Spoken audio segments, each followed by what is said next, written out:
to the 101 Champion YouTube channel. It's your boy Garrett, and first and foremost, I like to just start off by saying thank you guys so much for all the love and support. It really means the world to me, and I just like to let you guys know that it really gives me that extra motivation to really grind and put in the time and effort to really give you guys the best content each and every week. So really, thank you guys. It really means the world, as I said. And as well, today's the day, the first fantasy football YouTube video. I know in the last video I told you guys that normally I'm going to be having strictly sneaker content on Mondays and on Thursday fantasy football videos. But the reason why this week is a little bit different is because this upcoming Thursday, the NFL season starts. So I really wanted to get this video out there to where I can be able to get the word out and really educate you guys and help you make your team really the best it can be, you know what I'm saying? And that's really the main whole thing in this video. So let's get right into it. So first things first, before I really jump into it, let me just give you guys a little quick rundown of what exactly fantasy football is. So pretty much fantasy football is, it gives you the ability to be an owner where you draft different people from all 32 NFL teams. The cool thing about it is it really gives you the ability to watch football from a different viewpoint than you normally would. For example, like me, I'm a big time Steelers fan. I've always have, always will be. That's always a team I'm going to love and die for, no matter what. So the main thing with that is if I didn't have fantasy football, to be completely honest with you, I would only pretty much watch the Steelers. But that's the nice thing about fantasy football, is it really allows you to tap in with players that you wouldn't normally watch. So now that y'all pretty much know a general consensus of what exactly fantasy football is, let's just get right into the cheat sheet. So the good thing about this cheat sheet is it's really a tool for you guys to be able to draft better, number one, or also open your mind up to some sleepers that you didn't really think about that could really help bring your team to the top. Because the thing about fantasy football, it's all about having good players but also having depth. Because the thing about fantasy football is it's all year long. So you have 13 regular season games and then you have 2 weeks of playoffs. So we all know how crazy the NFL is, how injuries happen or just different things along that. So definitely make sure that you guys are paying attention, writing all this down, and really using this as your advantage. You know what I'm saying? Use this to help you win. That's the main thing. So let's get right into it. So the way I'm going to be breaking up this cheat sheet, I'm going to be giving you guys the quarterbacks, the running backs, the receivers, and the tight ends. So let's just get right into it. My 4 top quarterbacks this year, in my personal opinion, are going to be Kyler Murray for the Arizona Cardinals, Lamar Jackson for the Baltimore Ravens, Josh Allen for the Buffalo Bills, and Aaron Rodgers for the Packers. The thing about those 4 quarterbacks are you always know that they're going to put up numbers. So that's the reason they're my top 4 quarterbacks.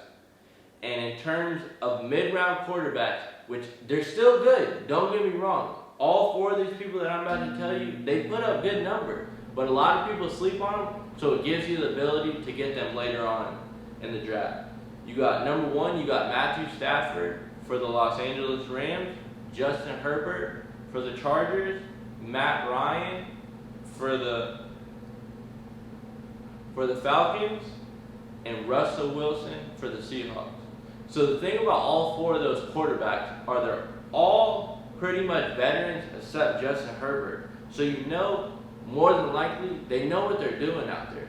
So really always remember that. Sometimes it's good to have those veterans quarterbacks because you kind of know what they're going to bring to the table. But don't count out Justin Herbert. Justin Herbert has the potential to be the number 1 quarterback in the whole NFL. He won Rookie of the Year last year, so definitely remember that. And then my top 4 sleepers quarterbacks, you got Justin Fields, Joe Burrow, Big Ben, and Teddy Bridgewater. Let's jump into the running backs. So my top 4 running backs this year, it's kind of hard, You know what I'm saying? It's definitely a hard decision, but I got Alvin Kamara coming in at number 1, Dalvin Cook for the Vikings, Derrick Henry for the Titans, James Robinson for the Jaguars. Out of all those players, the one I think a lot of people are sleeping on is James Robinson. He was an undrafted free agent last year, and he absolutely killed it.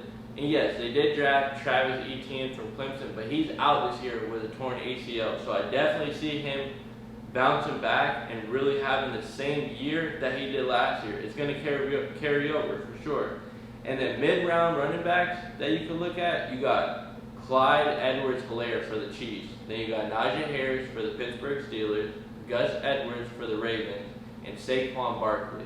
Yeah, Saquon Barkley is coming off an injury. That's the only thing I'm scared about, but it's Saquon Barkley. He's going to ball no matter what. So I definitely could see him coming back this year and having a breakout season coming back from that injury, you know? So my top sleepers this year in running backs, I really love Mike Davis for the Falcons because I really see him punching the ball in a lot when they're in the red zone. They don't have much depth at running back, so that also helps. And he killed it last year for the Panthers. Then I really like the Los Angeles Rams running back. I'm not really sure just yet which one's going to be the top dog, but you got Sony Michel and Darnell Henderson. I really like Sony Michel, but I feel like since he was just traded there from the Patriots, they're going to really use Darrell Henderson. But I would definitely recommend drafting Sony Michel and keeping him on your bench. Then you got James Conner. He's going to the Cardinals, which, as I said with Kyler Murray, they have weapons. So if they get in the red zone, James Conner is more than likely going to be that running back that's going to push it in. Then you got Leonard Fournette for the Bucs. You know what I'm saying? I want to see MVP Lenny. You know what I'm saying? Let me see him bounce back this year and really take off and let him be the lead back for the Bucs. I really could see that's going to make them better. So I would definitely look out for all 4 of those running backs. In terms of receivers, this is definitely another hard one. So there's 4 top receivers in my opinion. You got Devontae Adams. That's an easy one for the Packers. Stephon Diggs for the Bills. DK Metcalf for the Seahawks. And Calvin Ridley. Thing about all 4 of those players, the one I like is Calvin Ridley. Julio Jones is leaving, so now it's Calvin Ridley's team. I really think he's going to take off and be a top receiver this year for the league and really put on. In terms of mid-round receivers that you can get and definitely will put up good numbers is Keenan Allen for the Chargers. He's a number 1 receiver, so even if you can get him later on, he's going to put up that potential of a top receiver no matter what. You have Robbie Anderson. The thing about Robbie Anderson that I like, he's meeting up again with Sam Darnold, and him and Sam Darnold kills it for the Jets. So I can see that transferring over for the for the Panthers. Then you got Deontay Johnson. He's definitely a hometown guy from Tampa, so I definitely hoping for the best, and I really truly think this is going to be his takeoff year. I'm a huge Steelers fan, as I said, and I think he's going to be that number 1 receiver for us. He gets a lot of catches, and he has the potential to catch a screen and take it to the end zone. So that's the thing I love about him. And then sleepers. It's kind of crazy that he's a sleeper, but you got Antonio Brown. I see Antonio Brown, this might sound crazy to a lot of people, but I could see Antonio Brown having a better year than Chris Godwin this year. Just because of the mere fact, Antonio Brown at one point was the best receiver in the NFL. So that's one of those receivers, you pick him up late, he's going to put up good numbers. Then you got Jamar Chase for the Bengals, Marquise Callaway for the Saints, and Elijah Moore. A lot of people are hyping up Elijah Moore, so I would definitely be on the lookout of getting him. But out of all 4 of those sleeper receivers, the one I would go with is Marquise Callaway. Michael Thomas is suspended the first 5 games of the season, and Jameis Winston and Marquise Callaway work out all the time. So I really see them putting up good numbers and that translating from what they did in preseason and showing that in the season. So I definitely look out for him as one of those late round people that you can draft that no one really is going to think about.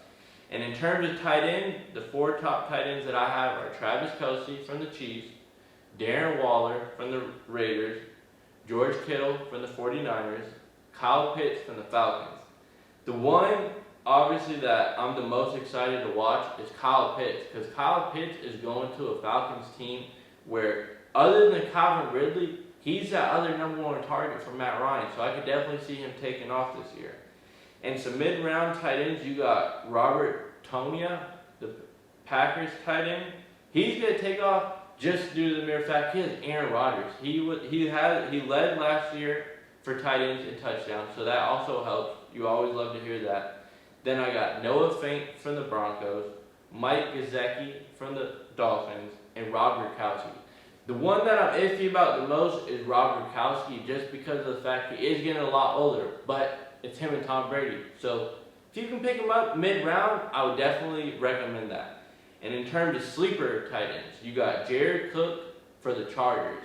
He's really the only tight end on the team. So that's one of those people that you can pick up late round, and he has the potential to be a number one tight end. Then you got Hunter Henry and Jonah Smith. I really love the Patriots tight end because they started Mac Jones, which I don't really know why they did that. They should have kept Cam. But he's going to be a dump down system quarterback. And most of the time with the Patriots, they love throwing it to the tight ends. So that's going to add a lot of value to both of those tight ends. And if you can get them late as sleepers, I definitely recommend that. And then Eric Ebron for the Pittsburgh Steelers. Definitely think he's going to have a good takeoff year this year and bounce back and be a big piece to why Big Ben will have a good year this year. Thank you guys so much for tuning in today. That's it for today's video. Make sure you guys subscribe, like, comment, share, and turn on those post notifications on to make sure you guys always remember whenever I post. So you're always the first ones to know. And just so you remember, Thursday I got a sneaker video. That's just for this week, and then next week we're following Monday sneaker videos, Thursday strictly fantasy football videos. And a new thing that I think you guys are really going to like about my videos is I'm going to be leaving you guys with an inspirational quote at the end of each and every video. And today's inspirational quote is from Nipsey Hussle. It goes, "Success is being able to do what you love to do and support yourself off it." I really think that's something I love to hear, not because it's from Nipsey Hussle, but just due to the fact that that's something that each and everyone around the world can truly take in and use. So always remember, any and everything you do, give it 110%, and I promise you will see results. It may not happen right away, but always remember that hard work beats talent when talent doesn't work hard. And with that being said, just keep showing love, and I want you guys to drop down in the comment what you guys think of the video of 1 through 5, and just keep showing constant love. And thank you guys so much. Peace.